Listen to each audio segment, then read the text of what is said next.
وہ اس کا اعلان کیا اور پھر وہ اس کو مکمل کیا، اور اس کے نتیجے میں پاکستان کے جو عوام تھے، جو پاکستان کی دوسری سیاسی قوتیں تھیں، ان کو یہ ادراک ہوا کہ ہم عمران خان کے پیچھے لگ کر بہت بڑی غلطی کر چکے ہیں۔ چنانچہ وہ تمام سیاسی قوتیں ایک پلیٹ فارم پر اکٹھی ہوئیں، پی ڈی ایم کے ساتھ، پیپلز پارٹی کے ساتھ مل کر انہوں نے یہ متفقہ فیصلہ کیا کہ عمران خان کی حکومت سے جان چھڑانا انتہائی ضروری ہو چکا ہے، اور اگر ہم پاکستان کی بقا اور سلامتی کے لیے کوئی کردار ادا کر سکتے ہیں تو اس حکومت کا فوری جانا انتہائی ضروری ہے۔ اس وجہ سے تحریک عدم اعتماد پیش کی گئی، اور تحریک عدم اعتماد کے نتیجے میں یہ جو سلیکٹڈ حکومت آئی تھی، جو بیساکھیوں کے سر پر آئی تھی اور جو ہر ایک کو آنکھیں دکھاتی تھی، جو نیب کے کالے قانون کو اپنے مخالفوں کو دبانے کے لیے استعمال کرتی تھی، اس حکومت کا خاتمہ ہوا،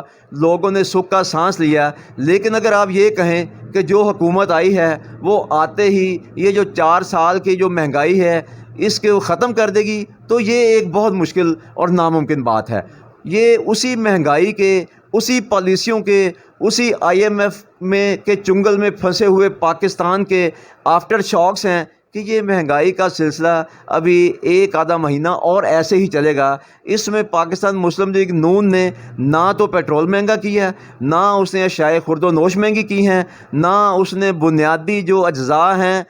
گندم کے، آٹے کے، دالوں کے، اس طرح ان کو میں کوئی اپنا اضافہ کیا ہے، بلکہ انہوں نے سبسڈیز دے کر ختم کیا ہے۔ لیکن جو ڈالر، جو عمران خان کے ہواری، جو عمران خان کے ساتھی، جو اس کے پاس جو بریف کیس مافیا تھا، اس کا جو تمام جو غیر ملکی ایجنٹ، اور میں یہ کہوں گا کہ وہ تمام جو امریکن سٹیزن ہیں، وہ جو پاکستان میں آ کر مشیران کی شکل میں پاکستان کے اوپر حکومت کر رہے تھے اور امریکی اور یورپین ایجنڈے کو تکمیل پر پہنچا رہے تھے کہ ہم نے پاکستان کا دیوالیہ کرنا ہے، اس کو وہ کافی حد تک اس میں کامیاب ہو چکے تھے کہ جب پاکستان کی تمام سیاسی جماعتوں کی آنکھیں کھل گئیں اور انہوں نے اس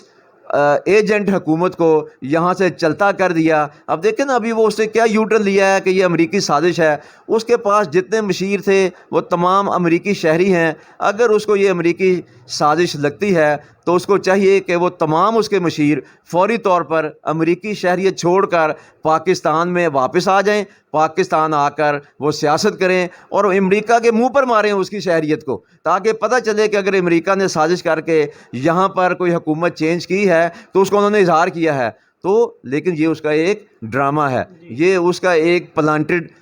اس کو جو اپنا ایک پروگرام دیا گیا ہے، یہ اسی کا ایک حصہ ہے کہ جس میں وہ گر رہا تھا، وہ تباہ ہو رہا تھا، تو اس کے وہی غیر ملکی آقا انہوں نے اس کو یہ راستہ دکھایا، اور اب پاکستان کے خلاف پاکستان کی عوام کو وہ لڑانے کے در پہ ہے۔ وہ یہاں پر دنگا فساد کرانا چاہتا ہے، وہ یہاں پر بدامنی پھیلانا چاہتا ہے۔ تو پاکستان مسلم لیگ نون کی جو قیادت ہے وہ بڑی مدبر قیادت ہے۔ جو پاکستان کی باقی سیاسی جماعتیں ہیں ان کی قیادت جو ہے وہ بہت متبر قیادت ہے۔ وہ تمام ادراک رکھتے ہیں اور سمجھتے ہیں کہ انہوں نے پاکستان کو اس چنگل سے آزاد کرانا ہے، پاکستان کو موجودہ معاشی حالات سے چھٹکارا دلانا ہے، اور انشاءاللہ آپ دیکھیں گے، ابھی آپ 1-2 مہینے دیں، آپ دیکھیں گے یہاں پر یہ تمام چیزیں ہم آہستہ آہستہ کنٹرول بھی کریں گے، اور یہ جو ہمارے اوپر یہ جو مسلط کیے گئے تھے سلیکٹڈ جو ایجنٹ حکومت تھی جو ہمارے مسلط کی گئی تھی، ہم اس کے کچے چٹھے بھی جو ہے وہ بھی کھول کر عوام کے سامنے لے کر آئیں گے، اور عمران خان کا جو اصل مکروہ چہرہ ہے وہ بھی عوام کے سامنے لے کر آئیں گے انشاءاللہ۔ سر آپ نے بات کی سابق حکومت کے کچے چٹھے کھولیں گے، تو سر ہم پچھلی گورنمنٹ کو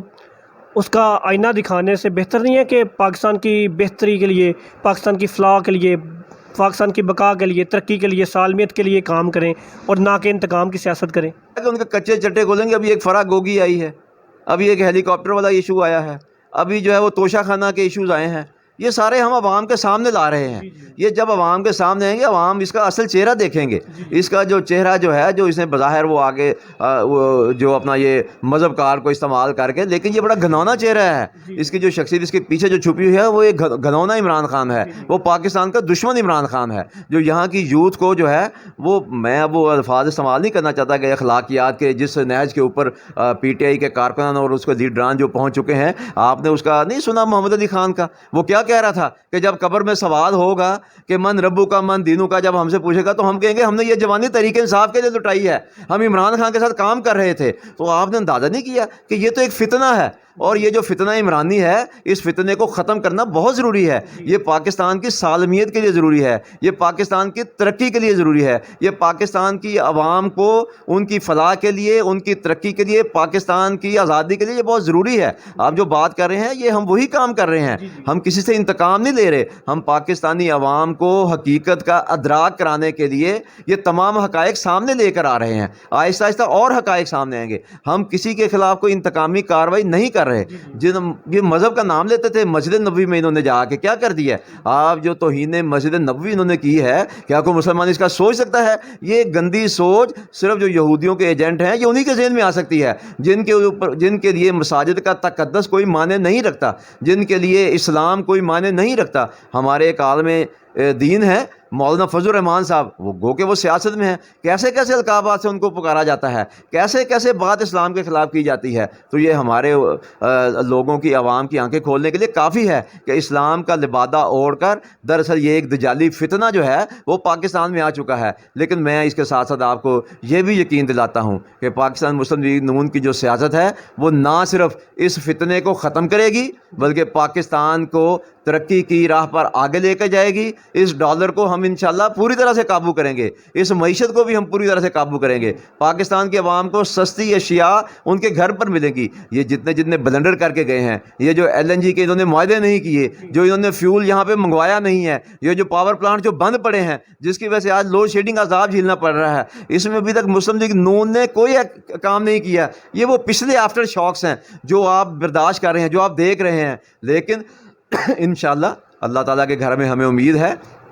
انشاءاللہ پاکستان کی وہی روشنیاں دوبارہ بحال ہوں گی، پاکستان کی وہی ترقی انشاءاللہ دوبارہ آئے گی۔ معیشت جو ہم 5.8 پر چھوڑ کے گئے تھے، جس کو یہ منفی میں لے آیا اور اب جو ہے وہ 2.6 پر لے آیا، اس کو ہم واپس ایک دفعہ پھر ٹریک پر لے کر آئیں گے۔ پاکستان انشاءاللہ 10-11 کی سپیڈ سے ترقی کرے گا، اور جو پاکستان کے جو IMF کے چنگل کے ساتھ جو انہوں نے جو ایک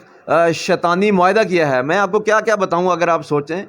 کہ انہوں نے IMF کے ساتھ معاہدے میں جو ہماری سی پیک کی چائنا کے ساتھ شرائط تھیں وہ بھی سارا ان کے سامنے وہ سب کچھ لے گئے ہیں وہ ڈاکومنٹس۔ چین ہمارا بااعتماد دوست ہے، وہ ہمارا اہمی ساتھی ہے، لیکن اس ایجنٹ حکومت نے پاکستان اور چین کے وہ والے جو راز، وہ جو سی پیک کے جو معاہدے کے تھے، وہ جو ہمارے ان کے ساتھ ایگریمنٹ تھے، وہ بھی IMF کو دے کر پاکستان کے ساتھ ایک بہت گھنونا انہوں نے ظلم کیا ہے۔ انشاءاللہ اس کا حساب بھی لیا جائے گا، اس کا جواب بھی دیا جائے گا، اور پاکستانی قوم کو اس کے چنگل سے ابھی تو ہم نے صرف سیاسی طور پہ جان چھڑائی ہے، انشاءاللہ ہمیشہ کے لیے اس جماعت سے اور عمران خان کے فتنے سے پاکستان کی سیاست کو آزاد کرا دیں گے انشاءاللہ۔ جب بھی الیکشن ہوں گے، ابھی اکتوبر میں ہو جائیں یا یہ اگلے سال اکتوبر میں ہوں، اگست سپٹمبر میں ہوں، پاکستانی عوام عمران خان سے نجات حاصل کر لے گی، اور آئندہ سیاست میں عمران خان کا کوئی عمل دخل نہیں ہوگا۔ سر، سپریم کورٹ کے آرٹیکل 63 کے واضح بیان رائے کے بعد آپ کو کیا لگتا ہے کہ حمزہ شہباز صاحب وزیر اعلیٰ پنجاب رہیں گے؟ جی بالکل رہیں گے، کیوں نہیں رہیں گے۔ آرٹیکل 63A انہوں نے کس کے اوپر لگایا ہے؟ وہ PTI کے ارکان ہیں، مسلم لیگ نون کے ارکان تو نہیں ہیں۔ وہ PTI کے 25 ارکان کم ہوئے ہیں، ہمارے تو کم نہیں ہوئے، ہمارے تو اتنے ہی ارکان ہیں۔ ہمارے پاس تو ہمارے ارکان کی تعداد پوری ہے، PTI کے 25 مائنس کر دیں آپ اس میں سے۔ جب PTI کے 25 مائنس کریں گے تو PTI کے پاس تو کچھ رہا ہی نہیں، اس کے پاس تو سمپل میجورٹی بھی نہیں، کچھ بھی نہیں رہا۔ ہوگا کیا؟ یہ سپریم کورٹ کا فیصلہ سارا آنکھوں پر، انہوں نے جو فیصلہ دیا ہم اس کو قبول کرتے ہیں۔ یہ جائیں سپریم کورٹ میں، انہیں کہیں کہ جو آپ نے تشریح کی ہے 63A کی، اس کے تحت حمزہ شہباز کو فارغ کریں۔ سپریم کورٹ اس کو کہے گی کہ جناب دوبارہ الیکشن کریں، دوبارہ الیکشن میں پھر ہمارے ووٹ زیادہ ہیں، حمزہ شہباز ہی وزیر اعلیٰ پنجاب رہیں گے، یہاں پہ کوئی اور شخص نہیں آئے گا۔ یہ بات کلیئر کر لیں، سپریم کورٹ میں جائیں، یہ جہاں بھی جائیں، ری الیکشن ہوگا اگر چیف منسٹر کا تو حمزہ شہباز ہی دوبارہ چیف منسٹر پاکستان، وزیر اعلیٰ پنجاب منتخب ہوں گے انشاءاللہ۔ سر، ڈالر کی جو قیمت ہے وہ 196.42 پہ تھی، پرسوں کی بات ہے، اور آج میرے خیال میں 198 کچھ ہے۔ تو یہ ڈالر جو پکڑ میں نہیں آ رہا، کیا وجہ ہے؟ میں نے یہ ڈالر والے تو ہیں جی یہ جن کی حکومت تھی جن کو ابھی فارغ ہوئے تھا میں تمہارے کے لیے یہی تو سارے ڈالر والے ہیں یہی تو مینوپولیٹ کر رہے تھے جی انہوں نے کیا تھا ڈالر کتنے کے اوپر تھا 106 روپے کے اوپر تھا جی جی کتنے پہ لے کے آئے تھے یہ 189 تک تو یہ لوگ کے لے کے آئے ہیں جی جی اب دیکھیں نا 106 سے 189 تک کتنا فرق ہے یہ سر اب تو مسلم لیگ نون کی گورنمنٹ ہے میری بات نہیں آپ سمجھے میں نے ابھی آپ کو پہلے بھی بتایا ہے کہ یہ آفٹر شاکس ہیں اس کے جی جی یہ ابھی تک ہم نے اس کے اوپر ہم ابھی اس کو کر نہیں سکتے یہ وہ جو آفٹر شاکس آتے ہیں نا ایک ریلا آ رہا ہے جی جی ایک ریلا آ رہا ہے تو وہ ریلا جو ہے وہ اس کے آفٹر شاکس آتے ہیں نا تو یہ انشاءاللہ یہ رک جائیں گے اب یہ رکیں گے یہ ریورس بھی ہوگا ٹھیک ہے جی یہ ہمارے اوپر الزام لگاتے تھے کہ اسحاق ڈار صاحب نے مصنوعی طریقے سے ڈالر کو قابو کیا ہوا تھا بھائی تم بھی مصنوعی طریقے سے کر لیتے قابو پاکستان کی عوام کا کیوں بیڑا گرک کیا ہے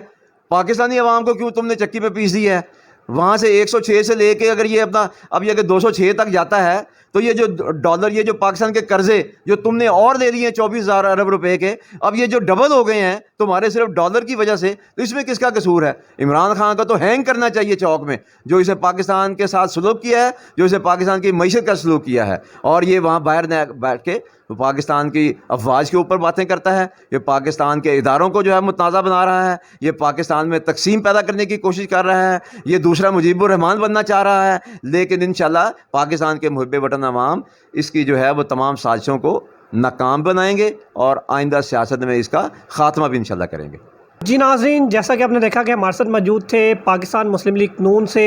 چیئرمین رانا انعام صاحب اس کے ساتھ ساتھ میں آپ کا میزبان نعمان شفیق آپ سے اجازت چاہوں گا خدا ہم سب کا حامی و ناصر اللہ حافظ